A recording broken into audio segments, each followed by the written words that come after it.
hak asasi mereka itu, kemudian juga prosedur hukum yang harus dilakukan itu betul-betul dilakukan secara transparan dan sesuai dengan kaedah-kaedah hukum yang berlaku. Terima kasih rekan-rekan wartawan. Assalamualaikum warahmatullahi wabarakatuh.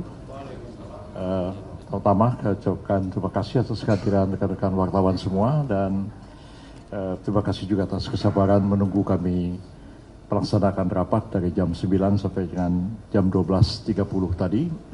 Dan rapat kali ini diselenggarakan merupakan rapat koordinasi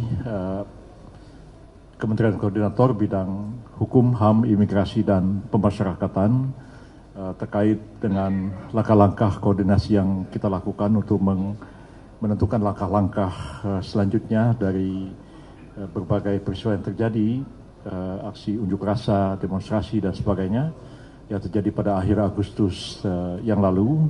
Dan kami ingin memastikan bahwa langkah-langkah penanganan terhadap kegiatan masyarakat tersebut telah dilakukan sesuai dengan koridor hukum dan penghormatan terhadap hak-hak asasi manusia. Rapat hari ini dihadiri oleh banyak sekali kementerian, hadir juga tadi Menteri PPA, Menteri Perlindungan, Menteri Pemberdayaan Perempuan dan Perlindungan Anak, kemudian juga wakil-wakil kementerian, beberapa wamen juga hadir juga Wakapolri, hadir juga Irjen TNI, hadir juga Wakabin, hadir juga beberapa lembaga, dan di samping itu juga hadir juga Komnas, beberapa komisi nasional, Komnas HAM, Komisi Perlindungan Perempuan, Komisi Perlindungan Anak Indonesia, kemudian Komisi Nasional Perempuan, dan juga Lembaga Perlindungan Saksi dan Korban. Kami ingin mendengar semua laporan dan juga pandangan dari mereka semua dalam mengantisipasi perkembangan yang terjadi. Pada intinya adalah bahwa pemerintah memberikan satu respons yang positif terhadap tuntutan dari rakyat kita untuk melakukan berbagai perbaikan yang selama ini dirasakan satu yang kurang dan didesakan untuk dilakukan satu pembenahan dan perbaikan. Walaupun tentu tidak semua itu ditujukan kepada pemerintah, karena sebagian yang ditujukan kepada DPR, dan kami berkeyakinan bahwa DPR akan memberikan respons yang positif pula terhadap apa yang menjadi tuntutan dari rakyat kita itu. Terhadap tuntutan yang ditujukan kepada pemerintah, tentu pemerintah akan memberikan satu respons yang positif ke arah itu, walaupun tidak semua dari tuntutan itu dapat segera diwujudkan, oleh karena memerlukan waktu, antara lain misalnya perbaikan terhadap peraturan perundang-undangan yang ada, menunggu pemilihan umum tahun 2029 dan seterusnya. Tapi hal-hal yang memang segera dapat ditindaklanjuti, hal-hal yang segera dapat direspon oleh pemerintah, sekarang ini adalah saatnya bagi pemerintah untuk menjelaskan kepada publik respon apa yang dilakukan dan kemudian langkah koordinasi apa yang dilakukan. Terhadap pembenahan aparatur pemerintah, ya, terutama aparatur penegak hukum, itu menjadi komitmen bagi pemerintah untuk terus melakukan perbaikan dan melakukan pembenahan sehingga betul-betul aparat penegak hukum itu menjalankan tugas sejalan dengan koridor hukum yang berlaku dan juga mengedepankan aspek penghormatan, pengakuan, dan sekaligus perlindungan terhadap hak-hak asasi manusia.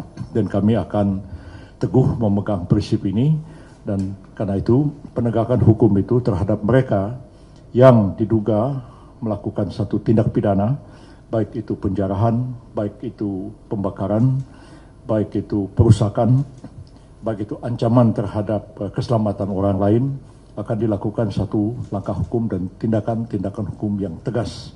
Begitu pula terhadap aparatur penegak hukum yang melakukan ketidakprofesionalan atau melakukan kesalahan di lapangan, pemerintah juga akan mengambil satu tindakan tegas. Dan kita ketahui bahwa sudah berlangsung sidang etik terhadap 7 orang anggota BRIMOB dan telah menyampaikan satu kesimpulan bahwa terhadap 2 orang yang sudah disidangkan itu mereka telah melakukan satu tindakan yang tidak profesional dan telah diambil juga satu putusan etik terhadap ketidakprofesionalan dalam menjalankan tugas tersebut. dan terhadap 2 orang yang sudah diberikan putusan etik itu selanjutnya akan diambil satu langkah hukum pidana.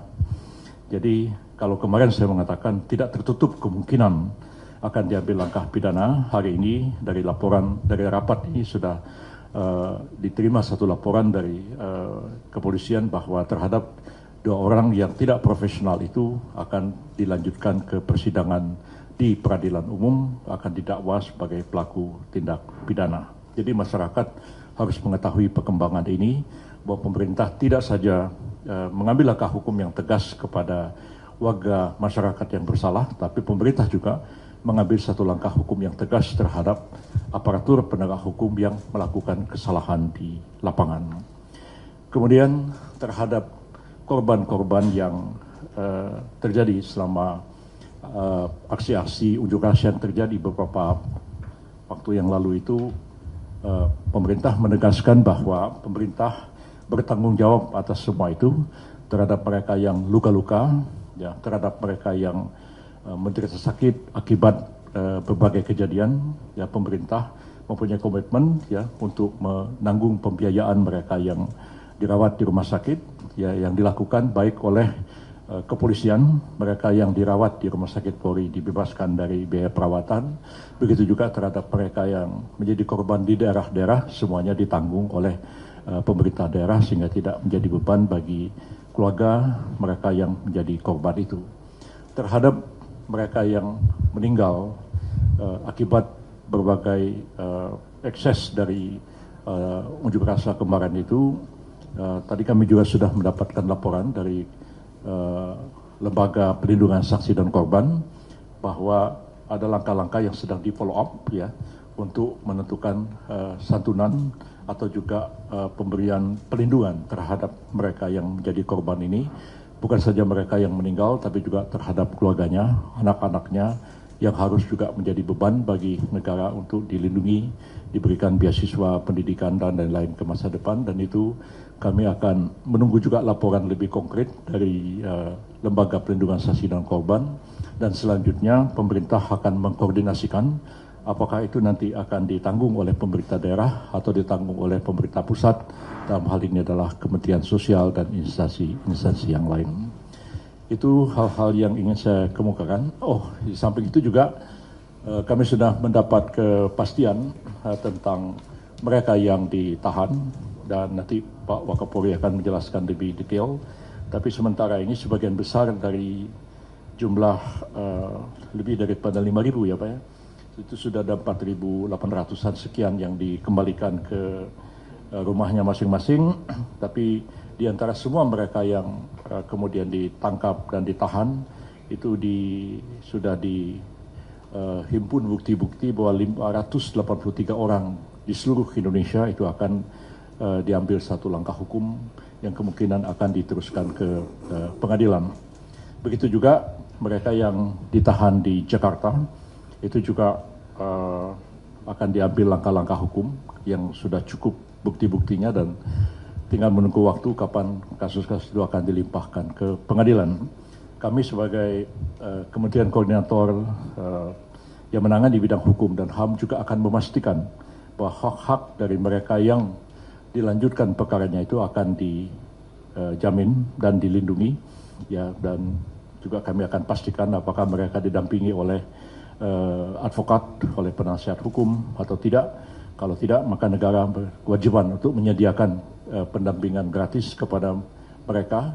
Begitu juga selama mereka ditahan, apakah hak-hak mereka, HAM mereka dipenuhi atau tidak.